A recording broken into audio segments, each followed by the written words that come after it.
जीवन की दो ही प्रवृत्तियां होती हैं, दो ही अवस्थाएं होती हैं, दो ही वृत्तियां होती हैं। एक भौतिक अवस्था होती है और एक आध्यात्मिक अवस्था होती है। भौतिक अवस्था में मानव या साधक को यश, मान, कीर्ति, जीवन की उपलब्धि को प्राप्त करना, अपने सजना संवारना, अपने जीवन के समस्त सुखों को प्राप्त करने की क्रिया को भौतिक अवस्था कहते हैं। बाह्य आवरण को भौतिक अवस्था कहते हैं। और ये कोई खराब अवस्था नहीं होती है। बाहर की वृत्तियों को अपने साथ जोड़ना एक आंतरिक अवस्था होती है, आध्यात्मिक अवस्था होती है, गुरु संघ की अवस्था होती है। क्रिया योग, कुंडली, जागरण, प्राणमय योग, राज्याभिषेक दीक्षा, गुरु संघ, सिद्धस्थ, लोक परलोक, पराविज्ञान, आध्यात्मिक अवस्था के कई चरण हैं। इन चरणों को भी पकड़ने की क्रिया को आध्यात्मिक क्रिया कहते हैं।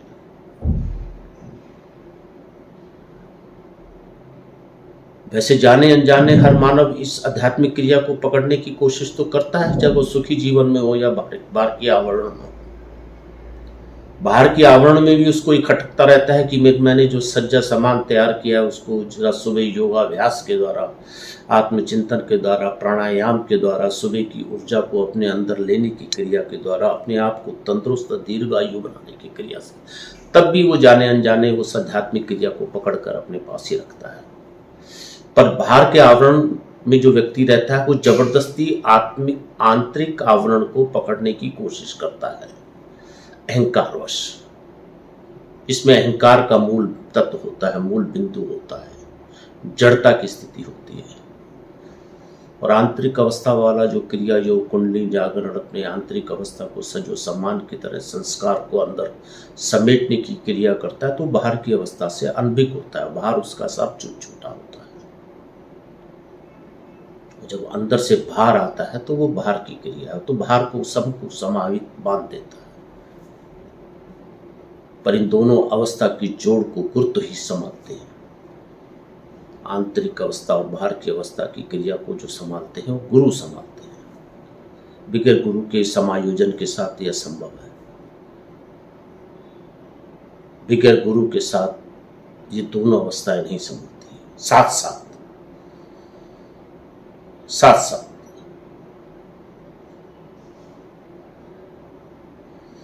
पहली बाहर की अवस्था में जो मानव जीवन चलता है वो अपने अहंकार, अपने वश में वो अपनी सुख समृद्धाओं को रोकने की क्रिया के लिए वो योग करता है, जिसको प्राणायाम कहते हैं। सुबह घूमना, थोड़ा स्वस्थ रखना, अच्छा आचार व्यवहार, ये चीजें करता रहता है, पर वो संभाल नहीं सकता।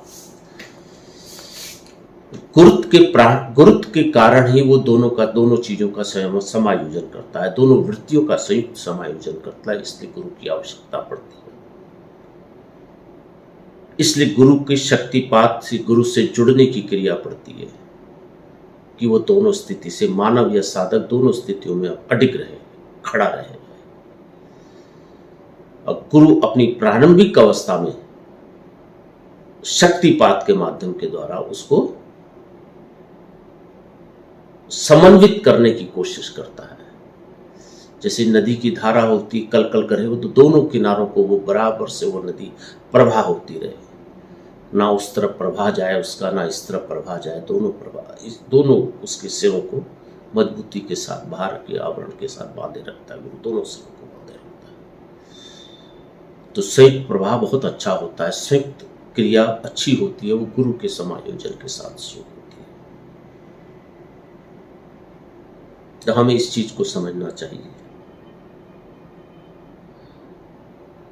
हमें इस तरीके को भी समझने की कोशिश करना चाहिए कि दोनों अवस्थाओं को, समाज की दोनों अवस्थाओं को पकड़ना चाहिए, आंतरिक अवस्था को भी और बाहर की अवस्था को भी।